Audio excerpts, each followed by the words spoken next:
And now for something completely different.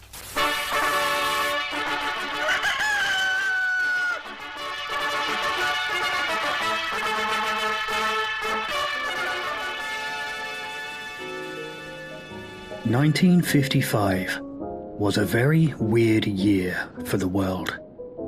The world was still coming to terms with the wreckage wrought by the Second World War.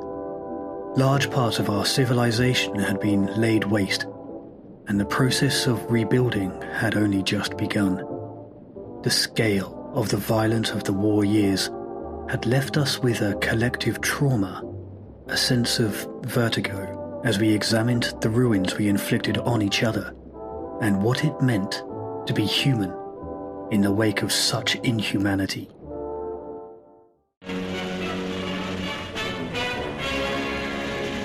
Russian leaders wait beneath the Soviet and West German flags at Moscow airport to welcome their most significant visitor to the Soviet Union since the war, Chancellor Konrad Adenauer of the Federal German Republic. 1955 is the year that the war between Germany and the Soviet Union officially ended. The Warsaw Pact was signed, and the European Union created, and the Vietnam War began.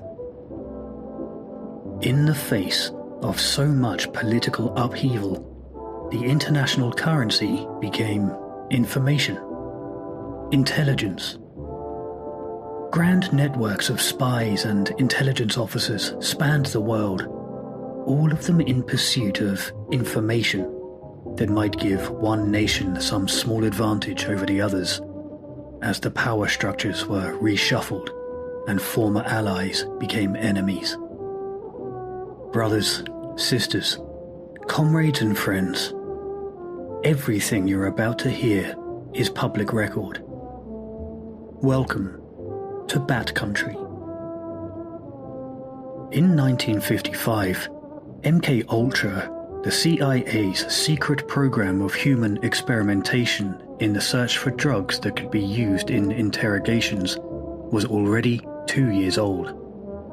MKUltra was the offspring of the earlier Project Artichoke, an initiative of the Office of Scientific Intelligence with a specific mandate: to investigate whether a person could be induced to commit an assassination through mind control, hypnosis, and the use of psychedelic drugs. For years, Project Artichoke, originally named Project Bluebird, was a rumor, with any linked document subject to condemnation as forgery and conspiracy theory, until the CIA released many of its own files in 2002. MKUltra, the program that emerged from Project Artichoke, was formally acknowledged by the CIA in 1975, but not before most of the documents were destroyed on the direct order of then CIA Chief Richard Helms as a result of governmental panic in the wake of Watergate. Destroyed because of the heinous nature of the contents. Human experimentation on US and Canadian citizens, usually without their knowledge, much less consent.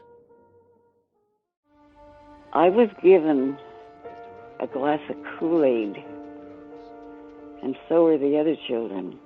This Kool-Aid was spiked with LSD. It was horrible.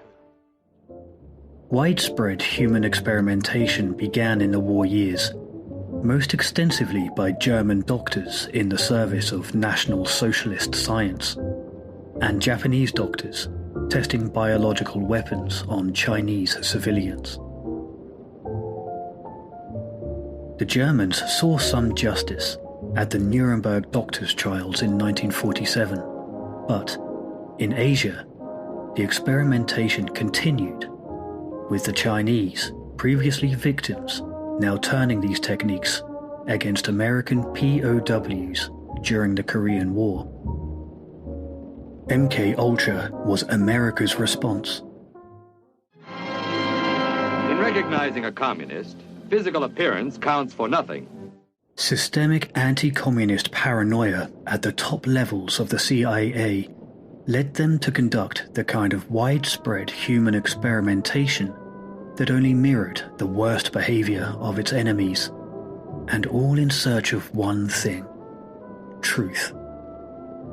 MKUltra's objective was to find the perfect truth serum, a mind-controlled drug for use on valuable prisoners from the Soviet bloc, and then, perhaps, to develop a mind-altering drug to allow America to secretly manipulate foreign leaders, most notably Castro. En las condiciones de la inmensa mayoría de los países de América Latina, no hay otro camino que la lucha armada. The experimenters themselves were most interested in the effects of psychedelics like LSD, psilocybin, mescaline, ayahuasca, and more. The CIA sought data on any substance that induced delirium, anything that disturbed normal thought processes, and they were willing to forego the ordinary ethics of peacetime in the pursuit of a chemical that, they thought, might prevent future international war and maintain American superiority. Many names emerged from MKUltra with which you might be familiar. The poet Allen Ginsberg, Grateful Dead songwriter Robert Hunter, mobster Whitey Bulger, the Unabomber Ted Kaczynski, and murderer Charles Manson are all among MKUltra's alumni of psychedelic victims. But another name emerges that will be familiar to few: Harris Isbell. Harris Isbell was not a victim of the CIA's illicit mind control program, but a perpetrator of it. Born in Arkansas in 1910, Isbell was a pharmacologist whose initial interest was in the nature of physical dependence and addiction. Over his long career, he published or co-authored a massive 125 papers on the effects of various drugs, including opiates, synthetic opioids, barbiturates, amphetamines, ibogaine, THC, multiple psychedelics including LSD, and alcohol. Isbell's stellar professional record and close specializations in drug use and withdrawal made him an excellent candidate for the CIA and its unethical MKUltra research into mind-controlled drugs, and much of the funding for his research came from that organization. Despite his modest Arkansas upbringing, Isbell had a flair for the kind of inhumanity that those sentenced to death at the Nuremberg trials in 1947 might admire. One account, in Jim Keith's 1999 book, Engineering Human Consciousness, describes Isbell's use of African-American heroin addicts in his experiments. In exchange for a promise of heroin, Isbell subjected 7 of the men to high doses of LSD for 77 straight days, and used electric shocks to wake them when they fell asleep. In the 2011 book, From Healing to Hell, author W. Henry Wall Jr. describes how his father, a doctor and former senator, had his mind ruined by Isbell's experiments.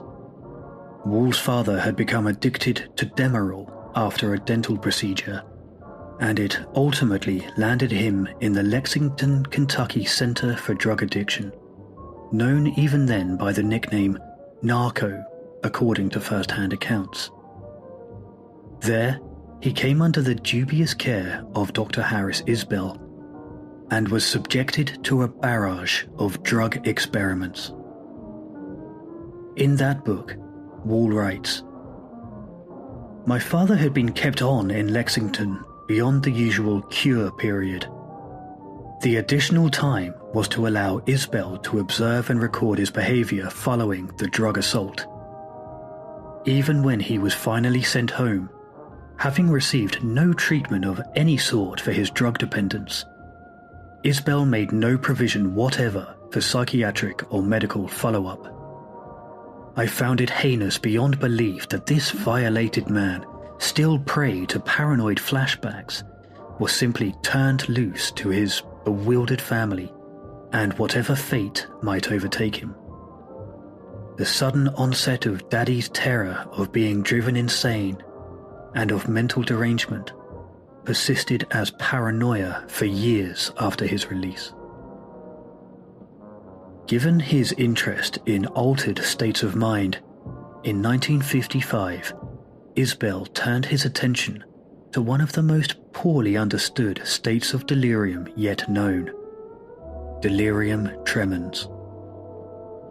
In 1955, Isbell published a paper titled An Experimental Study of the Etiology of Rum Fits and Delirium Tremens.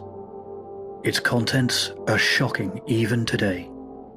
Delirium tremens, known previously by the nickname the rum fits, is characterized by extreme confusion, terrifying delusions, and horrific hallucinations. Untreated, it is incredibly dangerous, with a mortality rate of between 40 and 50%. Even with modern treatment, around 12% of people who experience delirium tremens will succumb. The mind-altering nature of the hallucinations and the propensity for bizarre delusions made the condition of supreme interest to Isbell and, by extension, the CIA. Ostensibly, his paper, The Etiology of Rum Fits, simply reports the findings of an innocuous medical study conducted by Isbell and his colleagues into alcohol withdrawal. The findings are still quoted today. But, given the nature of Isbell's career, we can assume this research was funded by MKUltra, and a look beneath the surface reveals a predictably sadistic human experiment. It's hard to believe today, but before the publication of The Etiology of Rum Fits, there was serious skepticism about a connection between alcohol withdrawal and delirium tremens. In fact, the medical consensus was the opposite, that there was no connection. Hospital records of delirium tremens from the time indicate that the condition often began while the patient was still drinking, and therefore could hardly be assigned to alcohol withdrawal. Further, most patients who sought medical treatment and received it did not experience delirium tremens at all. But Isbell makes his first argument in the second paragraph of the paper.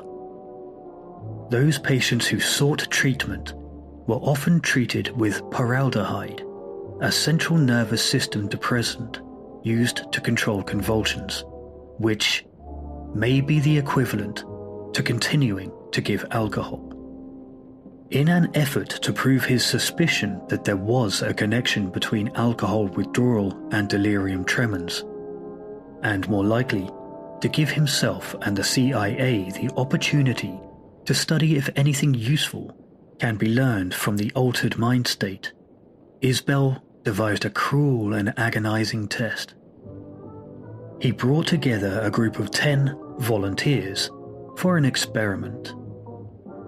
In truth, the 10 men were convicts and heroin addicts, with multiple first-hand reports that Isbell was offering access to heroin in exchange for their participation. They were to be given the maximum amount of alcohol their bodies could handle for 3 straight months. And then the alcohol suddenly stopped, and the withdrawal monitored and untreated for 2 weeks. In other words, a group of criminals were to be forced to drink as much as possible for as long as possible, and then monitored as they went through withdrawal with no medical intervention. That was the plan.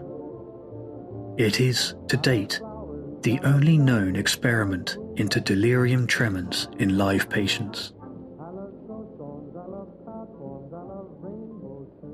Methodology. Given Isbell's history, it's reasonable to assume that the institution was the aforementioned Kentucky Center for Drug Addiction, or NARCO, though the paper does not mention it by name. The 10 men were under constant observation 24 hours a day by attendants who had been specially trained for the experiment. In Isbell's words, these conditions ensured absolute control over the amount of alcohol consumed. The amount of alcohol they were to be prescribed was calculated according to their body mass, and the plan was to administer alcohol amounts sufficient to maintain the maximum degree of intoxication compatible with safe ambulatory management continuously for 6 to 12 weeks. In short, they were to be kept extremely drunk to the point of losing consciousness, but not beyond, for weeks on end. All of the subjects were morphine addicts with at least 3 months of sobriety, presumably because they had been pulled from the prison population and therefore had no opportunity to use. The risks had, allegedly, been made clear to the group, and they had all been subjected to various psychiatric tests, among them the long discredited Rorschach ink blot tests. As we will see, the Rorschach tests reveal more about the biases of the doctors than the patients. All the patients were long-time heroin addicts and career criminals with psychiatric diagnoses of either character disorder or inadequate personality. They had been chosen for having served previous sentences and had long records of addiction to narcotics, vagrancy, and antisocial activity. It's clear these 10 men were selected because it's unlikely they would be missed should they die. Meet the patients.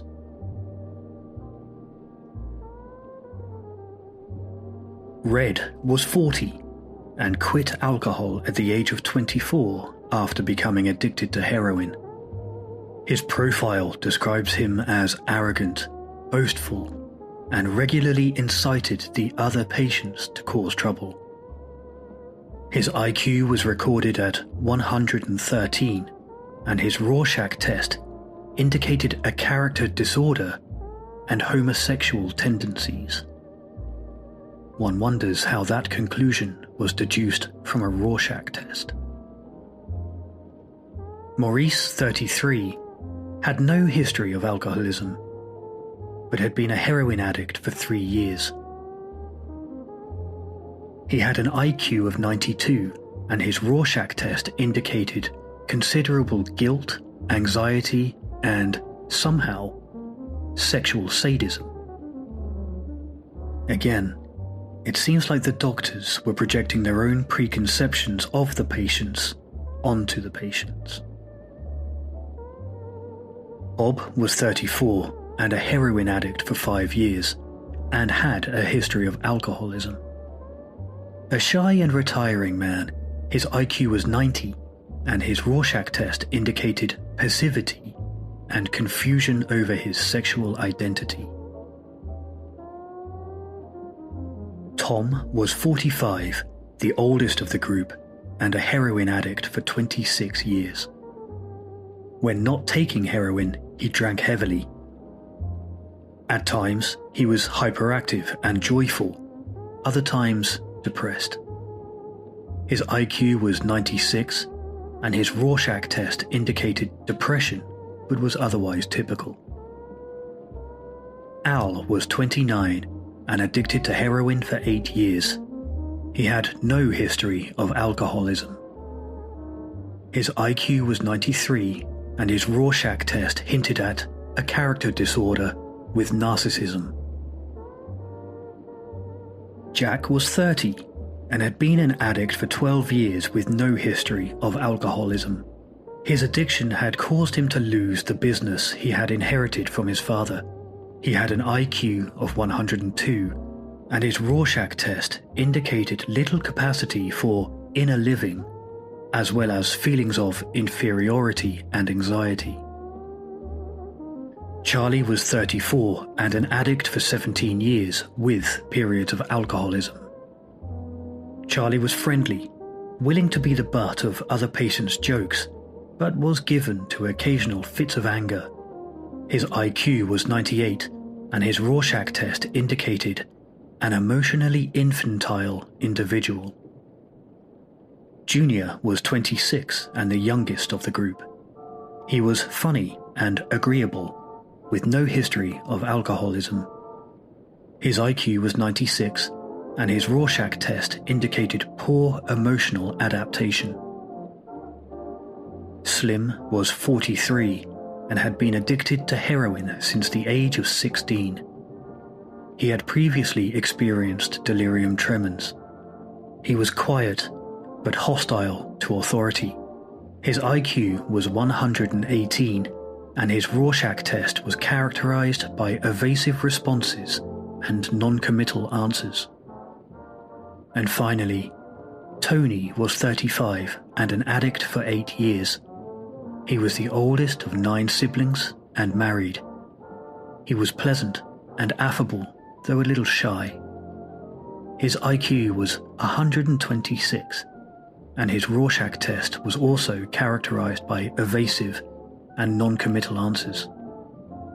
It requires no scientific background to acknowledge that the Rorschach tests to which these men were subjected were nothing short of worthless, and served in most of these cases as a way for the experimenters to further diminish the humanity of the patients.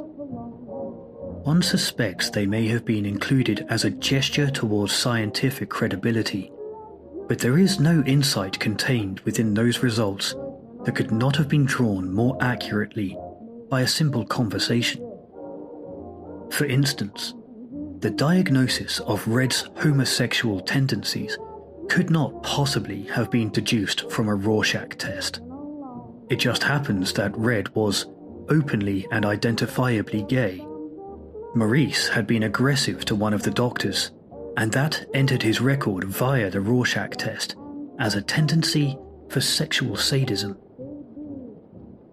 The experiment, Part 1, Preliminary Period. The experiment was divided into 3 periods.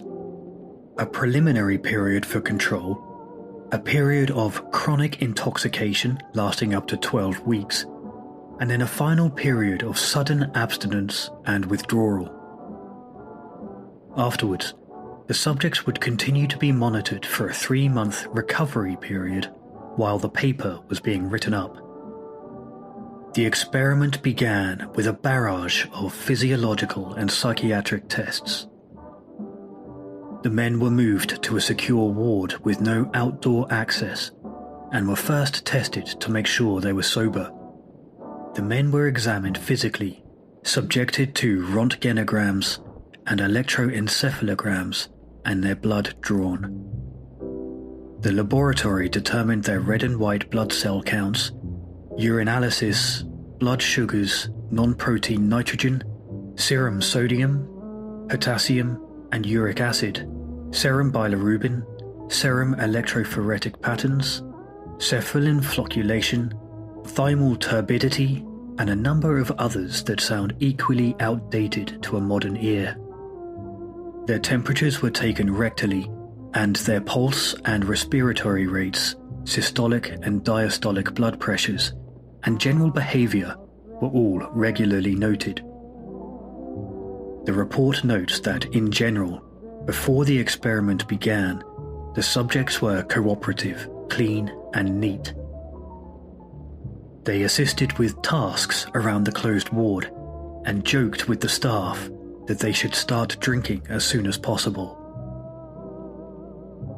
Maurice kept to himself for much of this period, as did Bob, and they were unpopular in the group.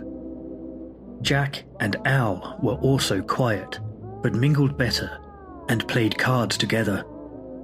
Red bragged often about how he regularly deceived the police and boasted about the amount of drugs he could handle. Tom, the oldest, was described as hyperactive, elated, and silly.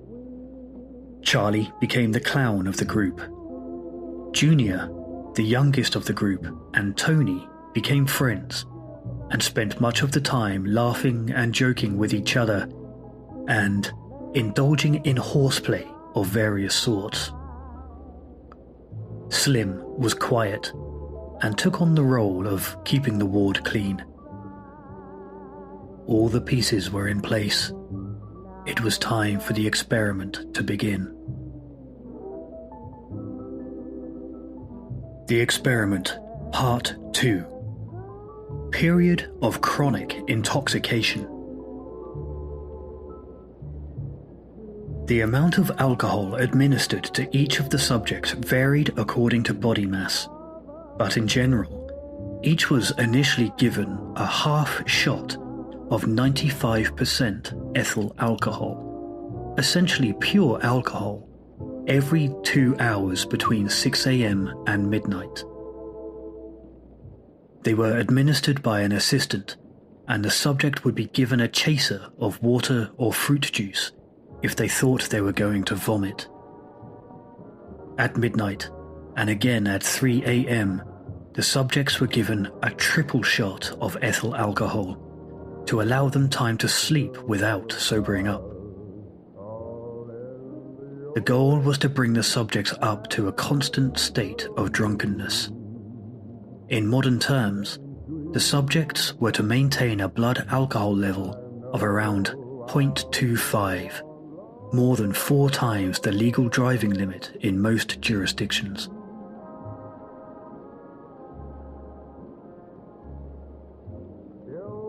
Breath tests were used to measure the alcohol levels, since, as former heroin addicts, it was difficult to draw blood intravenously.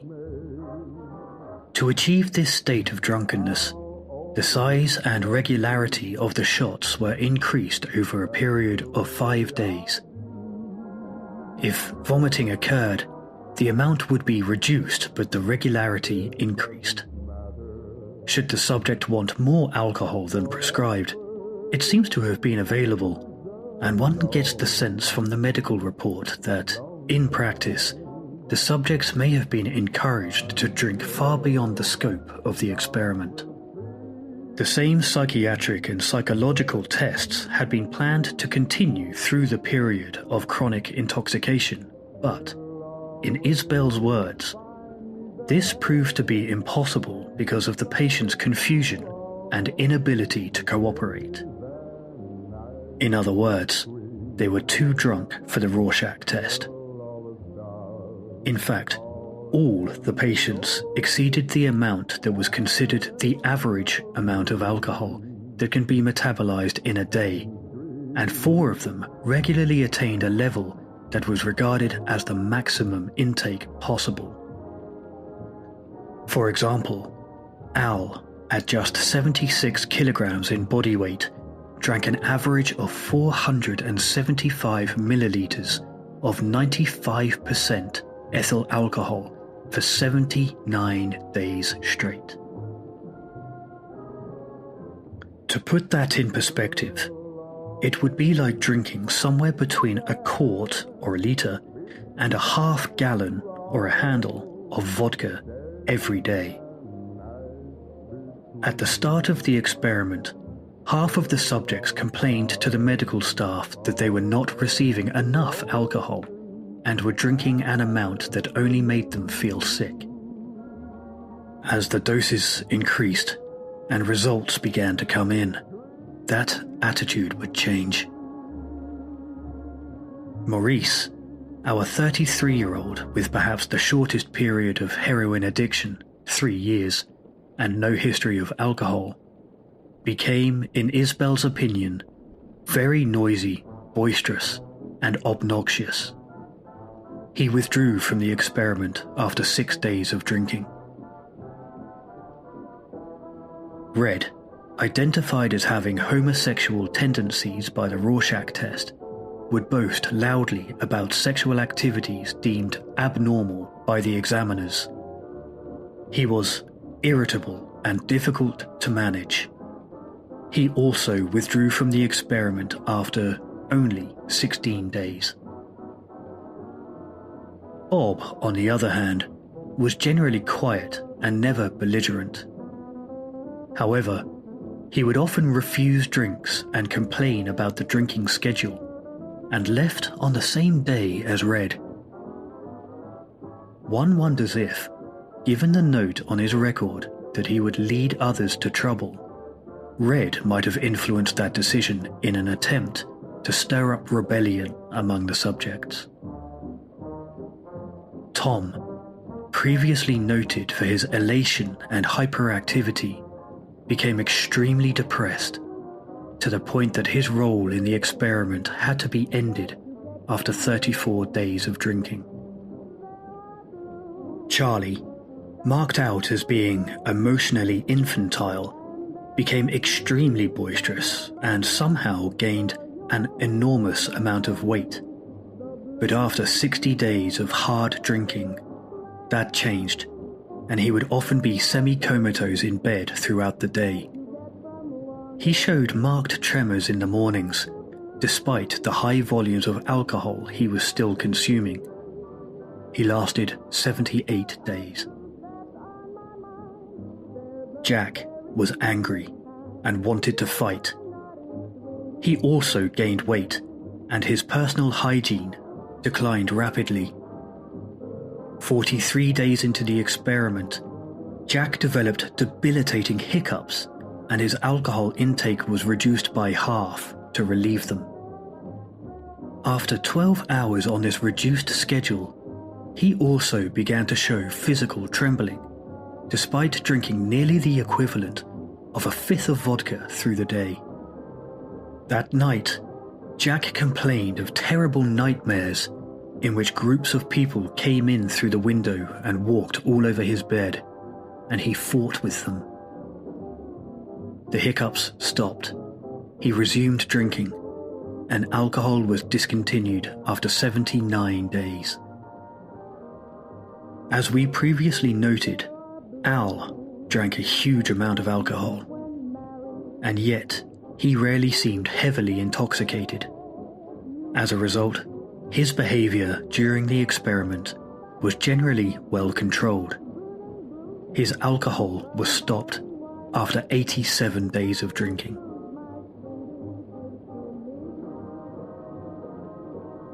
The Experiment, Part 3. Abstinence, Withdrawal. Maurice, who stopped drinking after 7 days, and Bob and Red, who drank for 16 days, sobered up quickly, with tremors and sweating that Isbell characterizes as nothing more than a severe hangover. Tom, who drank for 34 days, and had been so depressed that his experiment had been stopped, trembled greatly, had high blood pressure, and didn't sleep for 3 days, after which he recovered. The remaining 6 suffered far worse. Slim, who drank for 55 days, developed tremors 8 hours after his last drink, as well as profuse sweating and heart palpitations. He vomited extensively and did not sleep. On the 5th night, he began to hallucinate and believed a murder was happening in the hallway outside his room. He ran out to intervene and was assured by the doctors that he was hallucinating, which he accepted. He woke up screaming repeatedly. No more hallucinations were reported after that, and he recovered quickly. Al, our heaviest drinker, developed tremors and anxiety 8 hours after the last drink of his 87-day binge. He was so weakened that he couldn't sit up, let alone stand. On that first night, he hallucinated a decapitated, mummified head, the eyes of which followed him as he moved in bed. When he closed his eyes, he would see a dwarf, which vanished when he reopened them. 10 days later, he had recovered, apart from the unusual weight gain. Jack developed the same weakness, sweating, and anxiety 12 hours after alcohol cessation. The following day, the tremors had subsided and he seemed to be recovering. But on the second night, he began to hear voices outside his window. He heard baseball games on the radio, although it wasn't turned on. All night, he saw the faces of people he didn't recognize. The hallucinations subsided by day, but on the fourth night, they returned more severely, and he began screaming at the other patients, convinced that snakes were coming up from the ground where they were standing. The following night, now going 5 nights with no sleep and no longer oriented with space and time, he thought his bed was flying and attributed it to the attending doctors who he believed were doing it to him deliberately. The following morning, he believed he was being attacked by an animal that spat acid in his face. He fell asleep for the first time in 6 days and had fully recovered a few days later. Charlie, however, nearly died. Less than 8 hours after he received his last drink, he was extremely weak and vomited repeatedly. His blood pressure was high, as were his breathing and pulse. At 12 hours into withdrawal, he had a grand mal seizure followed by delirium. He would go on to have another 6 seizures before the doctors intervened to end the experiment and save his life. His body temperature was measured at 41.4 degrees Celsius or 106.5 degrees Fahrenheit. When he was able to talk, he gave a long and detailed account of leaving the ward to visit his mother, and when prompted, would give convincing anecdotes about his journey, none of which actually happened. It took 6 weeks before his condition returned to normal. Junior drank for 48 days and began to vomit and experience severe anxiety 8 hours after his last drink. He began to complain of seeing things 12 hours after the last drink, including dogs in his room and a TV set that wasn't there. 15 hours after his last drink, Junior became very weak and saw egg-shaped insects on and around his bed. He would go on to see people peering into his room from the doorway and a snake with hands. All night he saw crabs and disembodied faces. On the second day, he seemed to recover rapidly until, at 41 hours after his last drink, he suffered a grand mal seizure. He would recover thereafter. Tony's blood alcohol level dropped slower than everyone else's, and at 8 hours after his last drink, he recorded a 0.27 blood alcohol content. He was still singing and dancing in this period, but it seems he was about to get a very severe case of delirium tremens.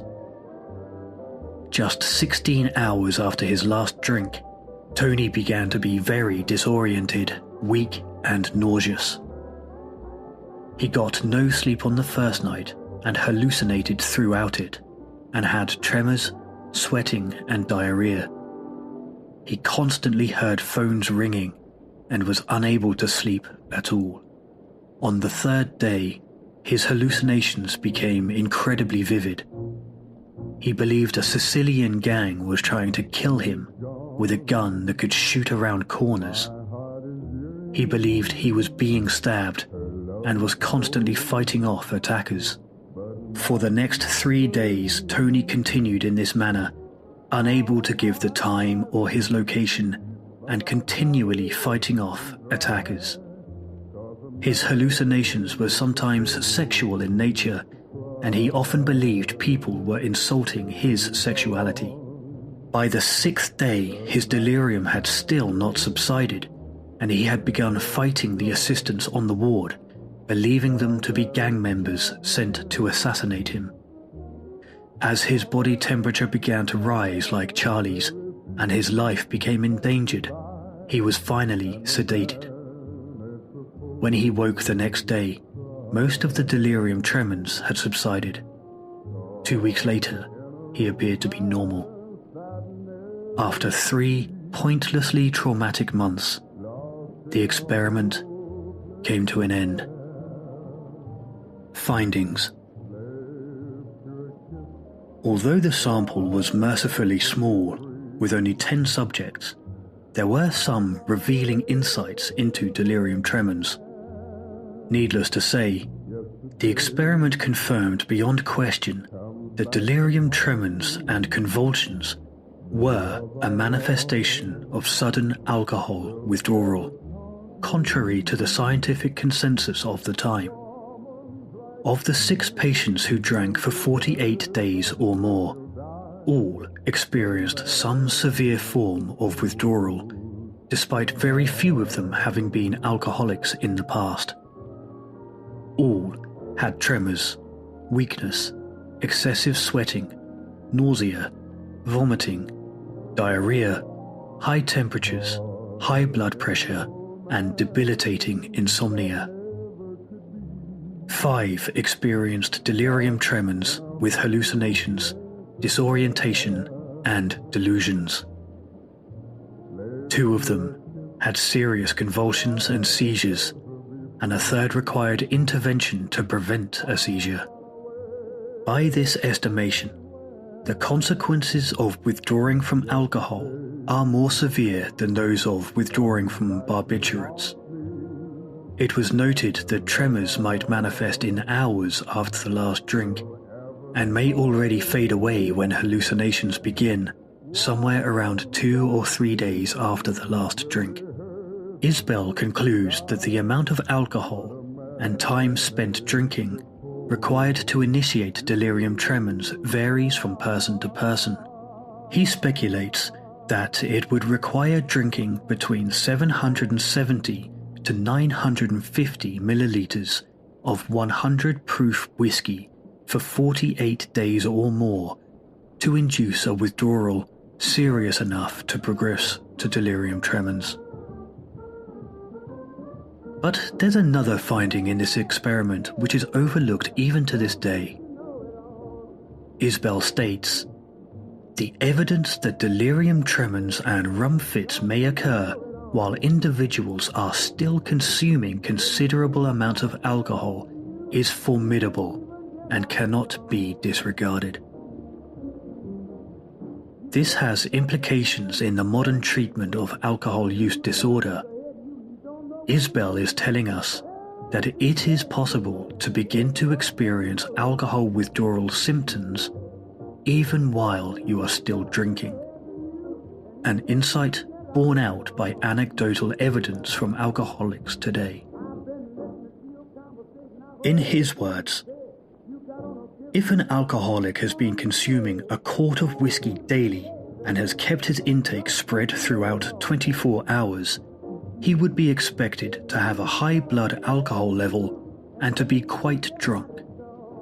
If, for any reason, he is able to obtain only 1.5 pints of whiskey daily, all the alcohol could be metabolized, the blood alcohol concentration would decline, and withdrawal symptoms might ensue, even though he was still consuming what is usually regarded as a large amount of whiskey. Conclusion. Isbell's paper concludes as follows. Abrupt withdrawal from alcohol from chronically intoxicated persons is followed by a definite abstinence syndrome, which, in some patients, includes convulsions or a delirium or both. But that's not the conclusion of the story. So, what happened to the man himself? Revealingly, in 1962, while MKUltra was in full swing, and while Isbell was certainly leading human experiments in the service of the CIA, Attorney General Robert F. Kennedy awarded him the U.S. Public Health Meritorious Service Award. Robert Kennedy described Isbell as an extraordinarily able director and coordinator of multidisciplinary research and an outstanding investigator in his own right, whose work in clinical pharmacology has exerted far-reaching influences. It is perhaps ironic that Robert Kennedy would later be assassinated by the enigmatic Sirhan Sirhan, who was alleged to have been a victim of MKUltra experimentation. Isbell retreated from public life and became a researcher at the University of Kentucky's medical school in the late 60s and refused all subsequent interviews. The book Narco Brat, written by Marjorie Seneschal, the daughter of one of Isbell's colleagues who grew up in and around Isbell's addiction center in Kentucky, states that Isbell was the only person at the hospital with the security clearance required to know their work was funded by the CIA. According to Seneschal, Isbell died in 1997, his own life shortened by a dependence on alcohol. The research of doctors like Isbell and other even less reputable human experimenters before him is often quoted today with a disclaimer to highlight that, while the results are useful, they were obtained unethically. After all, we have Isbell to thank not only for a better understanding of delirium tremens. His human experimentation is also behind the clinical use of opiate antagonists like naloxone, better known as Narcan, and for the availability of methadone as a treatment for heroin addiction. Isbell is the doctor who cleared the way for those treatments. In one sense, Isbell and experiments like this one destroyed countless lives. In another sense, they may have saved countless more. Thank you for watching, and as always, good luck out there.